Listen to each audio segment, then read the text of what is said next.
Being single does not make you powerful. What you do with the silence does. Some people are single, but they are not free. They still check who watched their story. They still wait for one message to decide the mood of the whole day.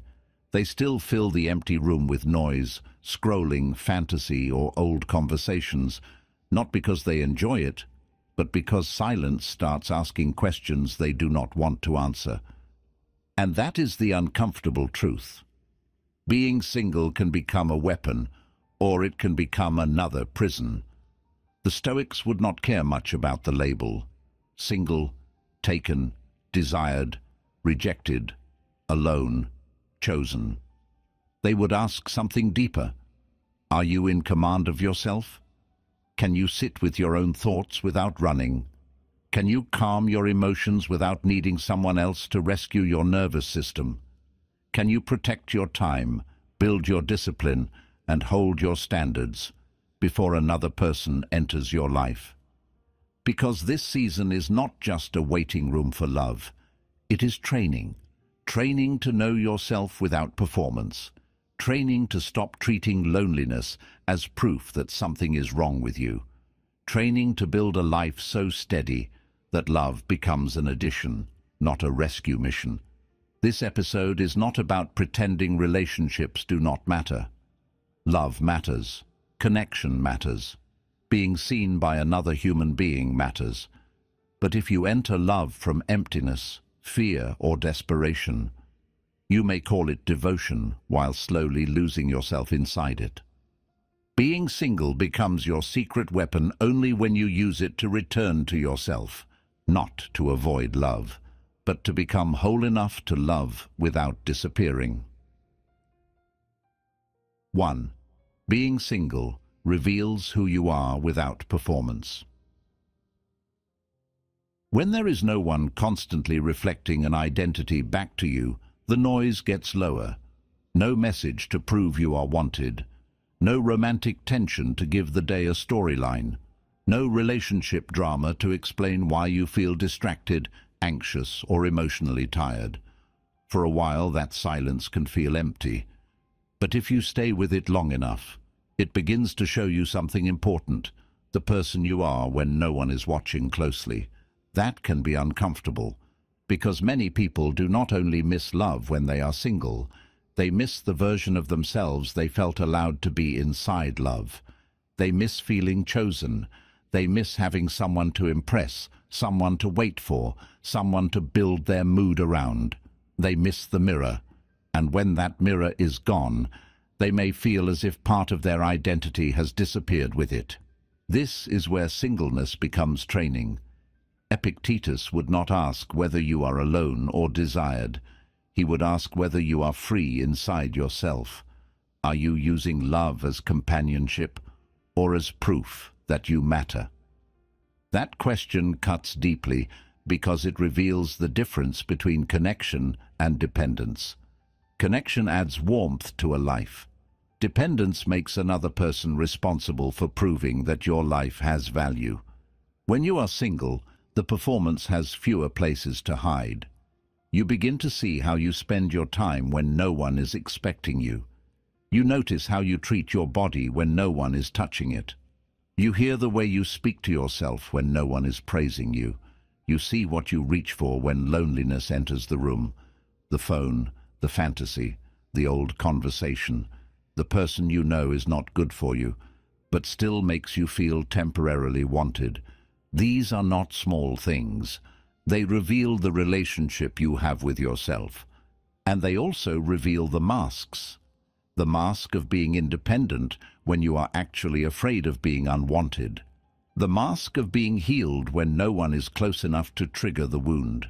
The mask of being easygoing when you are really afraid to ask for what you need. The mask of being confident while still measuring your worth by who chooses you. But once the mask is seen, you have a choice. You can fill the silence quickly so you do not have to face it, or you can stay with it long enough to learn from it.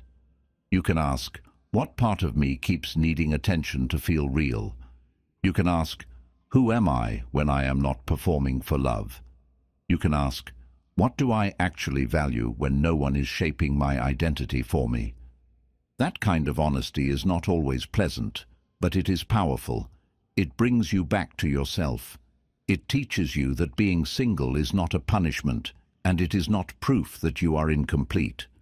It is a rare space where you can stop performing, stop chasing the reflection, and start building an identity that does not collapse when someone leaves. Because the goal is not to become someone who needs no one. That is often pain pretending to be strength. The goal is to become someone who can be loved without disappearing into the role of being loved. Before another person can truly know you, you have to stop hiding from yourself. 2. You learn to calm yourself without reassurance. There is a kind of loneliness that is not really about being alone.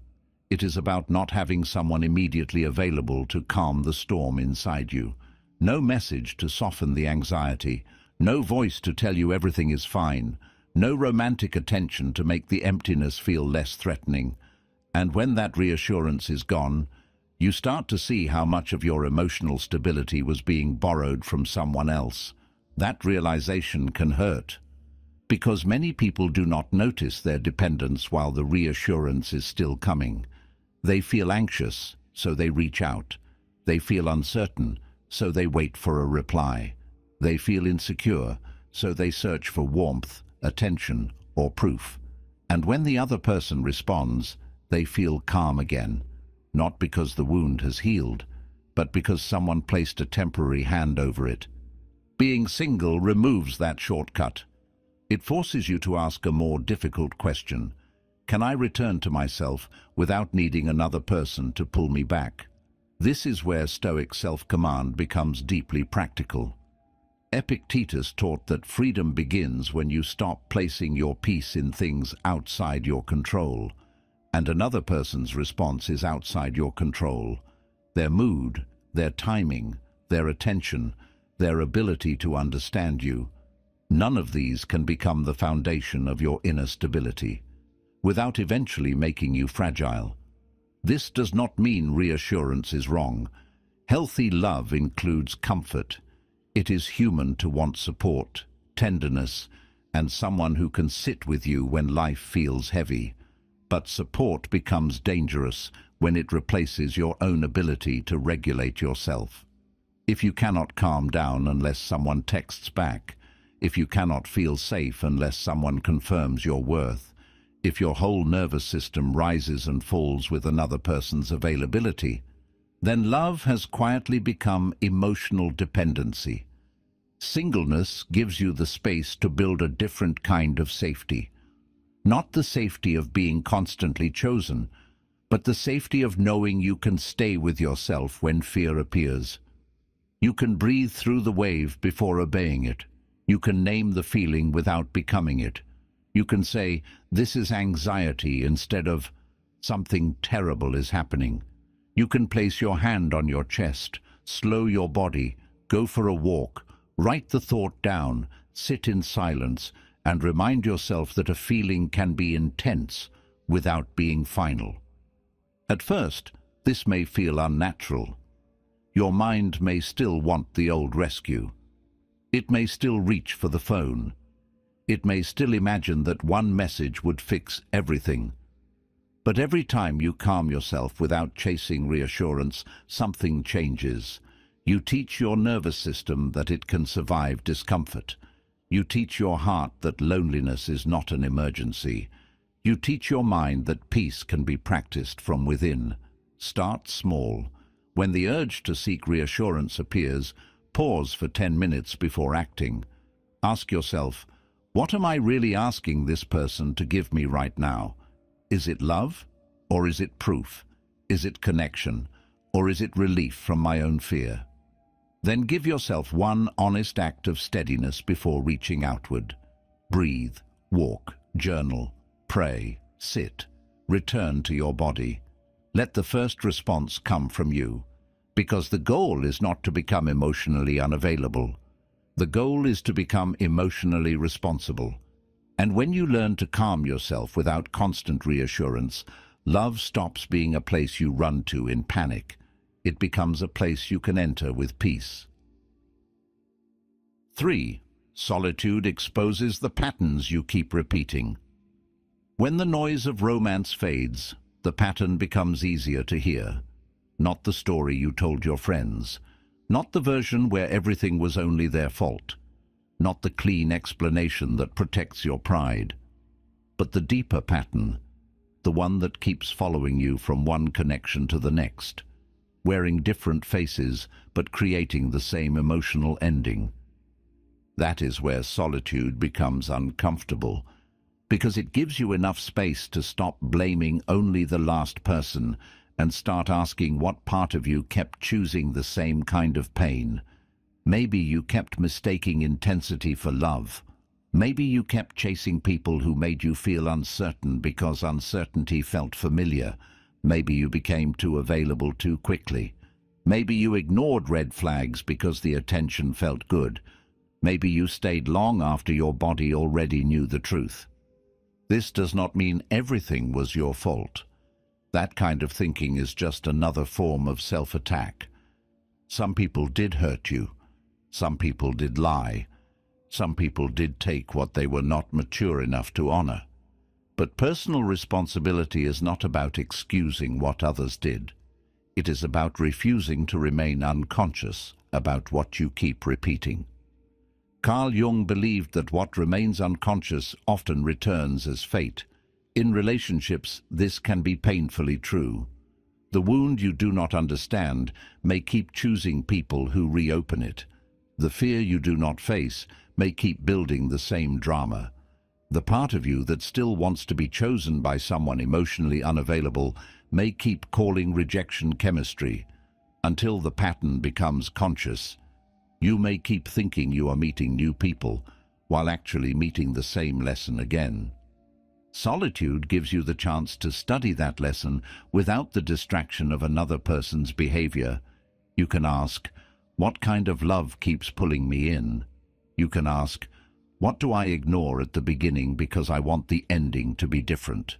You can ask, where do I abandon myself first before they ever abandon me? These questions are not easy, but they are clean. They move you from victimhood into awareness. And awareness is where freedom begins. Because once you see the pattern, you do not have to keep calling it bad luck. You can notice the early signs. You can feel the old attraction and still slow down. You can recognize the familiar anxiety and say, this is not love yet. This is my nervous system remembering something. You can stop confusing the person who triggers your wound with the person who is meant to heal it. Start by looking honestly at your last few emotional attachments, not with bitterness, not with nostalgia, with clarity. What did they have in common? What did you become around them? Smaller, anxious, performative, desperate to prove your worth? Did you keep choosing people who needed fixing, people who gave mixed signals, people who admired your care but could not return it with consistency? Write it down if you need to. Patterns become weaker when they become visible. Being single gives you the rare space to interrupt the repetition before it becomes another relationship. You can heal the habit of chasing. You can repair the part of you that confuses distance with value. You can stop using love as a place to reenact old wounds and begin using solitude as a place to understand them. Because the point is not to become afraid of love. The point is to stop entering love asleep. And when solitude teaches you the pattern, you no longer have to keep learning through pain. 4. Your time becomes a weapon for self-discipline. When you are single, you begin to see how much time was once consumed by emotional noise. Not only dates, messages, calls, or plans, but the invisible time, the time spent overthinking a tone, replaying a conversation, waiting for a reply, recovering from an argument, trying to understand mixed signals, trying to stay focused while one part of your mind is still trapped inside someone else's mood. And when that noise disappears, something strange happens. You may discover that you have more time than you thought, and less discipline than you hoped. This is where being single becomes honest. It removes the romantic chaos you used to blame for your lack of focus. There is no one distracting you now. No relationship drama stealing your morning. No emotional crisis pulling your energy away from your goals. And if your life is still disorganized, if your body is still neglected, if your work is still delayed, if your mind is still scattered, then solitude begins to reveal a truth that can either shame you or strengthen you. The problem was not only the relationship. Some of the problem was your relationship with yourself. The Stoics would see this clearly. Marcus Aurelius constantly returned to the idea that life is short and that a person should not waste it being pulled in every direction by distraction, resentment, or impulse. In a season of singleness, that idea becomes practical. Your time is no longer divided by romantic confusion, so the question becomes, what will you build with it? Because free time is not automatically powerful. It can become growth, or it can become decay. It can become training, or it can become endless scrolling. It can become a stronger body, a clearer mind, a deeper purpose, a better craft, a more ordered life. Or it can become a place where your loneliness quietly turns into distraction, and distraction slowly becomes your personality. This is why routine matters, not as punishment, not as a way to prove you are above love, but as a way to give your life structure before emotion takes over. Wake up with a plan, move your body, read something that sharpens you, work on one skill, clean your space, protect your sleep. Build the kind of daily rhythm that makes your future self trust you. These simple things may not look dramatic, but they are how a person becomes harder to control from the outside. And there is a deeper reason this matters. When your time has no direction, your heart starts looking for rescue. Boredom begins to feel like loneliness. Loneliness begins to feel like rejection.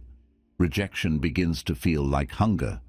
And suddenly, you are reaching for the wrong person, not because they are right for you, but because your life has become too empty to sit inside. A disciplined life protects you from desperate choices. So use this season well. Do not just wait for someone to arrive. Become someone while you wait. Become someone even if no one arrives soon. Become someone because your life is still your responsibility, whether you are loved romantically or not. Start with 1 hour a day that belongs fully to your growth. No phone, no emotional checking, no fantasy about who may or may not choose you. 1 clean hour for the body, the mind, the work, the skill, the future. Let that hour become proof that you are not wasting this season. Because being single gives you space. But discipline turns that space into power. And when your time starts serving your growth instead of your loneliness, solitude stops feeling empty. It starts becoming fuel. 5. You build standards before you give access. Before someone enters your life, there should already be a door, not a wall built from bitterness, not a cold refusal to love, but a clear door with a handle, a lock, and a standard for who is allowed to come close. Many people wait until they are emotionally attached before they decide what they will tolerate, and by then, clarity becomes harder. The chemistry is already there. The hope is already there. The fantasy has already started building a future out of small signs, and once your heart is involved, you may begin negotiating with things you would have rejected immediately if you were still calm. That is why singleness is so valuable. It gives you the chance to decide your standards before desire starts arguing with them. When you are single, you can look at your past with a clearer mind. You can ask what you ignored, what you accepted too quickly, what you called potential when it was really inconsistency, what you called patience when it was really fear of losing someone. You can see the red flags that were obvious to your body before your mind was willing to admit them. The uneasy feeling, the repeated disrespect, the lack of effort, the way you kept lowering your voice, your needs, or your expectations, just to keep the connection alive. The Stoic idea here is simple. Do not wait until emotion is strongest to decide what your character will allow.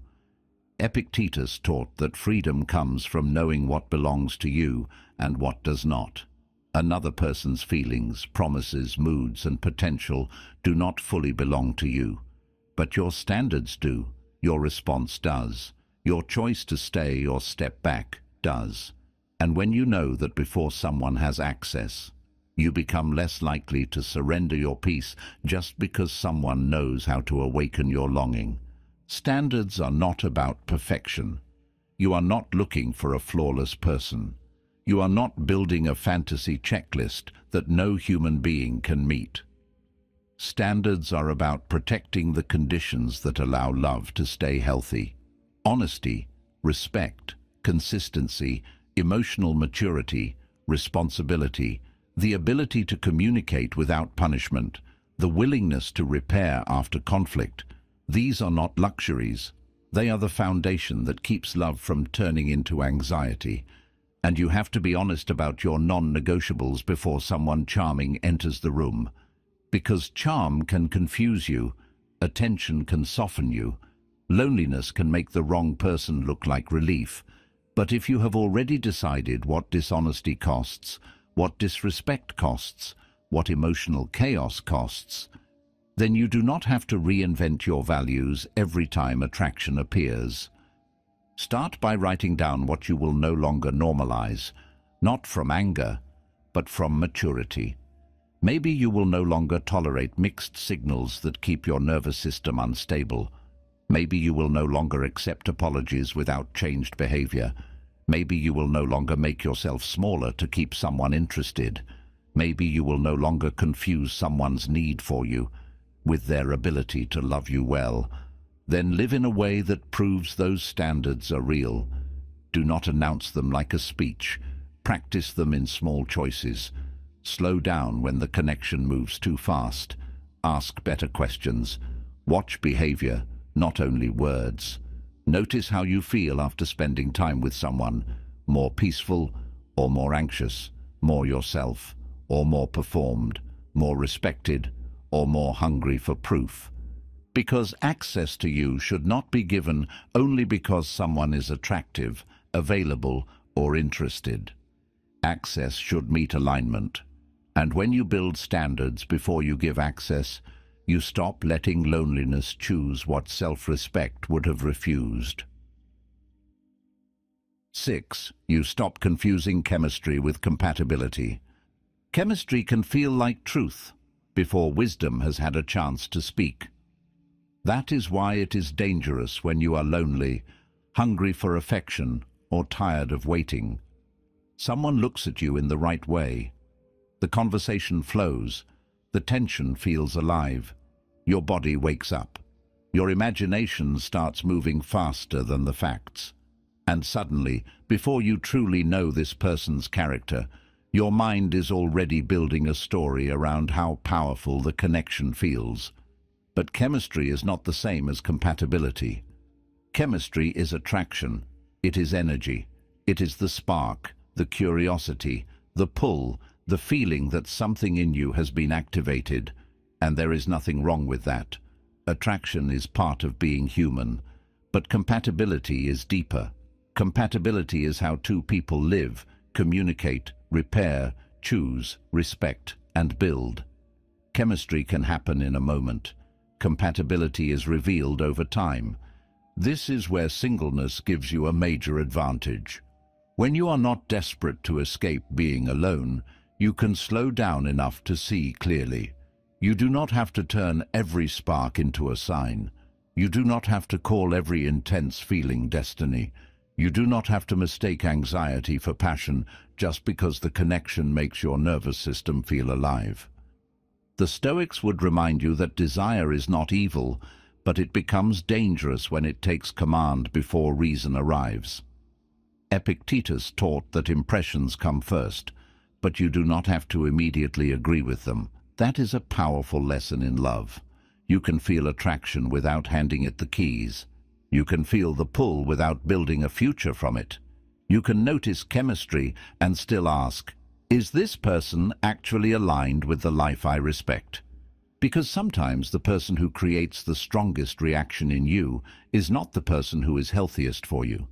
Sometimes they awaken old wounds, old fantasies, old hunger, old fear of being chosen and abandoned again. Sometimes what feels magnetic is really familiar pain, dressed in a new face. Your body may feel the intensity and call it love, while your deeper self already feels the warning. This is why a calm mind is so important. A calm mind can ask better questions. Do we share values? Is there consistency here? Does this person's behavior make my life more peaceful or more unstable? Can we disagree with respect? Do I feel safe being honest? Do they bring out my clarity? Or do they pull me into performance, obsession, and emotional guessing? Those questions are not romantic in the dramatic sense, but they protect love from becoming chaos. And this does not mean choosing a relationship with no feeling. It does not mean settling for something lifeless, cold, or merely practical. Love needs warmth. It needs desire. It needs aliveness. But if chemistry is the fire, compatibility is the structure that keeps the fire from burning the house down. Without structure, intensity may look beautiful for a while, but it often leaves damage behind. So when you feel a strong pull toward someone, do not shame yourself for it. Just slow down. Let time reveal what attraction cannot. Watch what they do when they are disappointed. Watch how they speak when they do not get what they want. Watch whether their effort is consistent after the excitement fades.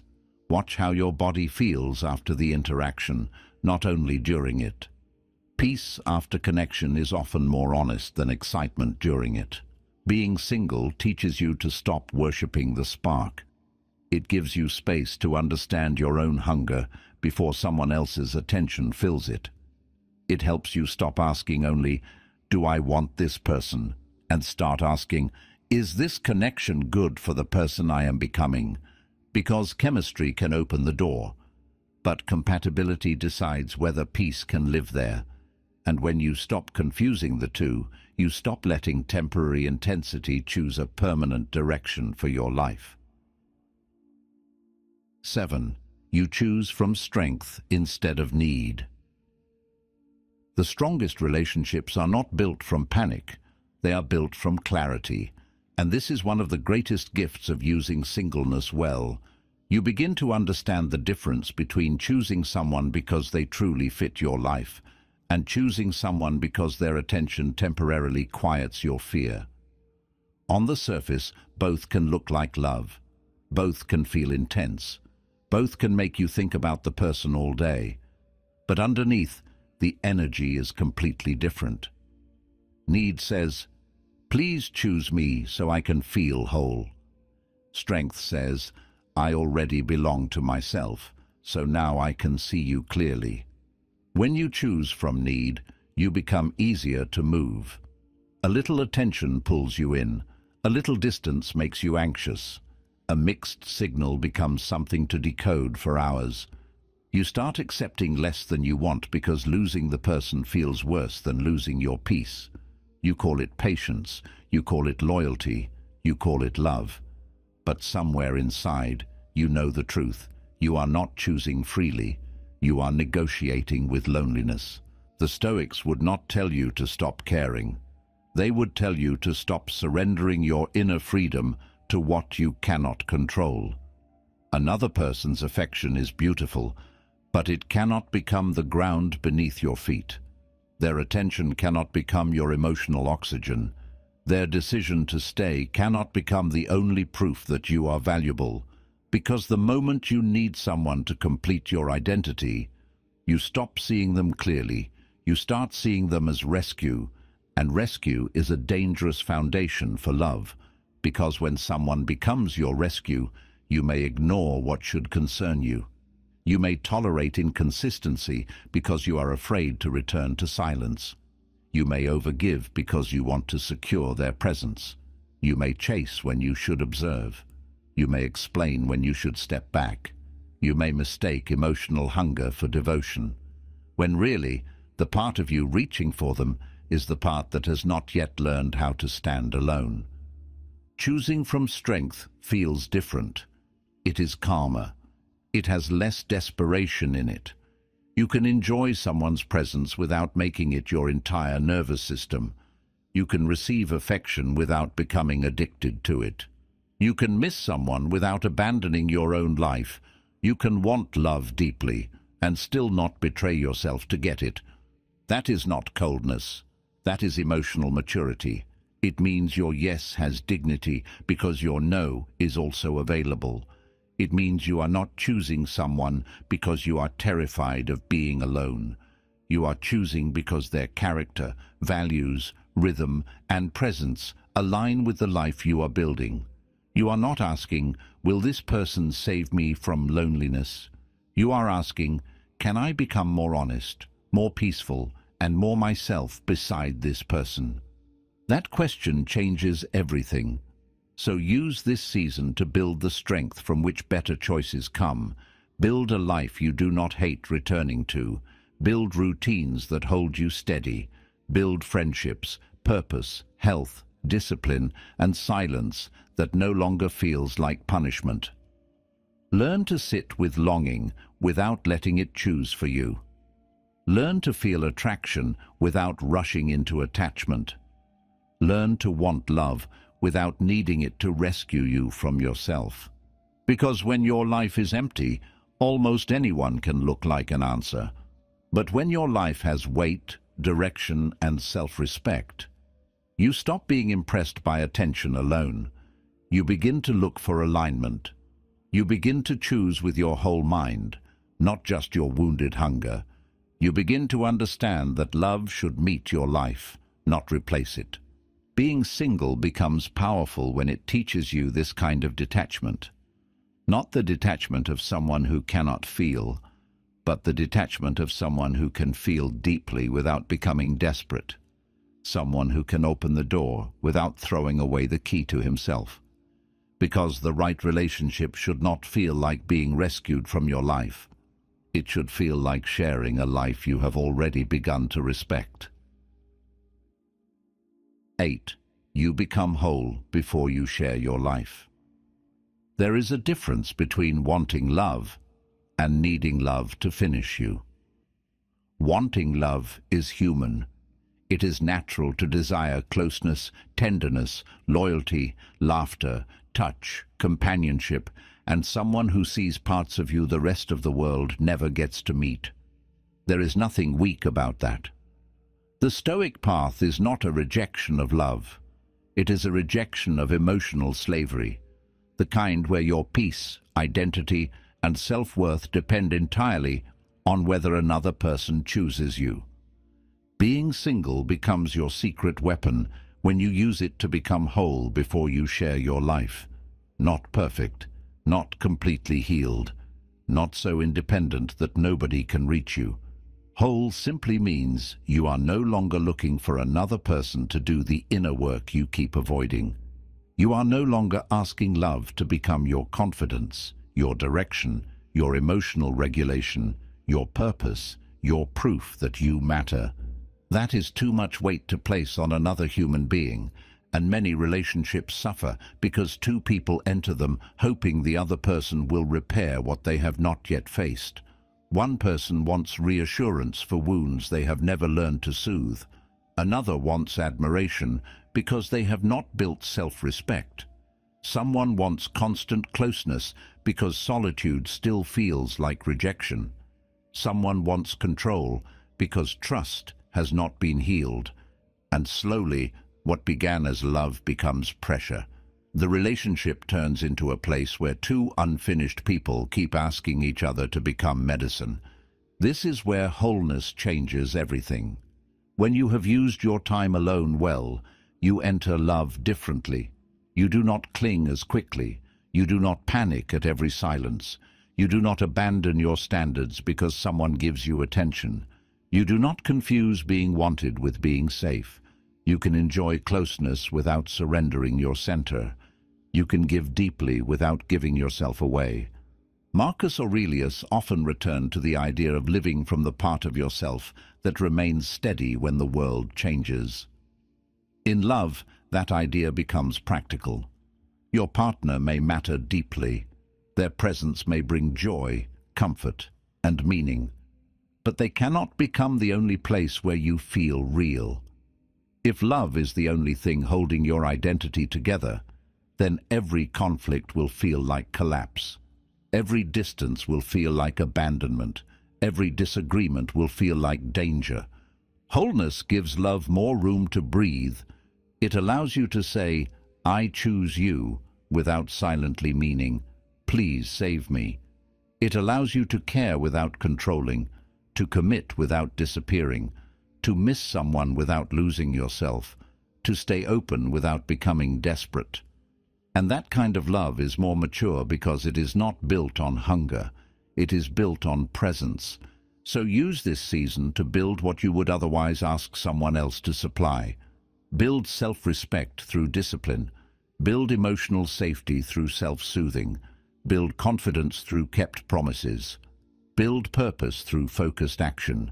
Build standards through honest reflection. Build peace through learning how to sit with yourself without immediately reaching for distraction or validation. Not because you must become complete before you are worthy of love. You are already worthy of love. But worthiness and readiness are not the same thing. You can be worthy of love and still not ready to love, in a way that protects both your heart and your identity. Readiness is built through responsibility. And when you become whole before you share your life, you stop entering relationships as someone starving for rescue. You enter as someone with something real to give. You bring peace instead of panic, clarity instead of confusion, standards instead of fear, love instead of hunger. Because the best relationship is not two halves trying to become one person. It is two whole people choosing to walk together without asking love to erase the work they owe themselves. And maybe this is the real meaning of being single as a secret weapon. It is not about proving that you do not need love. It is not about pretending that connection does not matter, or acting like solitude makes you superior to people in relationships. That is not strength. That is often disappointment trying to sound wise. The deeper strength is much quieter. It is using the season you are in to become more honest, more disciplined, more emotionally independent, and more whole.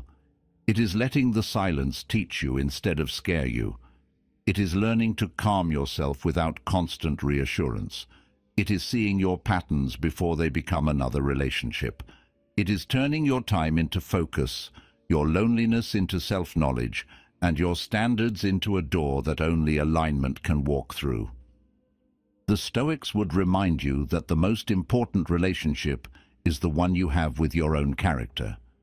Because wherever you go, whoever you love, whoever leaves, whoever stays, you still have to live inside yourself. And if that inner life is chaotic, hungry, and dependent, even love can become a place of fear. But if that inner life is steady, honest, and rooted, love becomes something different. It becomes a choice, not a rescue. So do not waste this season waiting to be chosen. Use it. Use it to build your body, your mind, your work, your peace, your friendships, your standards, your inner home. Use it to become the kind of person who does not enter love from panic, but from presence. Use it to become someone who can be close without clinging, open without losing dignity, and loving without disappearing. And if this episode gave you a new way to see this season of your life, like the video, subscribe to the channel, and share it with someone who needs to understand that being single is not a failure. It may be the space where they finally begin to return to themselves. Because being single becomes powerful only when you stop treating it like a waiting room and start using it as training for the person you are becoming.